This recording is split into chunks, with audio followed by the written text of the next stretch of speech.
Buku, buku, buku, otevřete ruku. Paní mámo zlatá, vyjděte před vrata. Kolery nám dejte, nic se nám nesmějte. Pomláska se čepejří, paní máma nevěří. Poženem se do dveří a ze dveří do kuchyně a z kuchyně šup do síně. Tam ji pěkně vyšupáme. Dáme-li se do toho, budem šlovat věkoho.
nám říct, jak se jmenuje tento nástroj.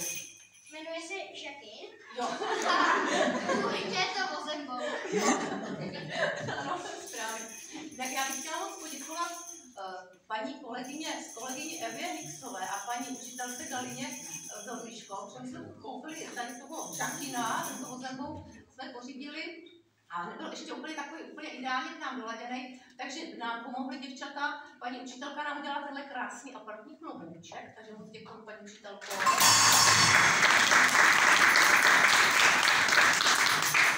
Paní kolegyně Eva, paní učitelka viditelného oboru nám tady nazdobila mašličky, až to budeme dolaďovat. Takže to je vlastně vozembou. A pak tady máme ještě nový vlastně nástroj, na který hraje tady Adam. Adam, pojď nám ukázat, prosím tě, tvůj nástroj, protože ne všechno třeba znají. No to taky, no. Jo. To je řechtačka. Jo. Na řechtačku nám půjde měl hrát bratr tady od Adama, Kuba, který bohužel dostal svalovou angínu, takže vlastně Adam tady dneska zaskočil. Dneska Adam, já jsem si neuvědomila, že Adam hraje dneska na 3 nástroje, takže Adam je tvůj další nástroj. Tohle je fafra. Fanfno, neboli taky bukál, proto to buku, otevřete ruku. To je vlastně lidový nástroj, proto jsme vlastně zvolili kolegu velikonoční, buku a kolegu vánoční, buku. No, ale asi abych dlouho nemluvila, jinak děkuji moc všem. Chtěla bych poděkovat teda vám všem rodičům, babičkám, dědečkům za podporu, kterou jste nám věnovali za celou dobu, protože to vlastně víte sami, že to bylo náročné na čas opravdu dost. A držte nám palce, aby jsme všichni zůstali zdraví do pátku, aby jsme v pátek si užili hezký den a jinak samozřejmě vás všechny srdečně zvu i v pátek do Pardubic. Od 4 hodin vlastně tam začíná skutečně přehlídka. Takže určitě se přijďte na nás podívat, přijďte nás povzbudit a podpořit. A jinak ještě není úplně úplný závěr. Máte tady programy, v těch programech máte slova, takže srdečně vás zveme na společné zaspívání poslední písničky. A bude tam předehrát. Bude tam předehrát.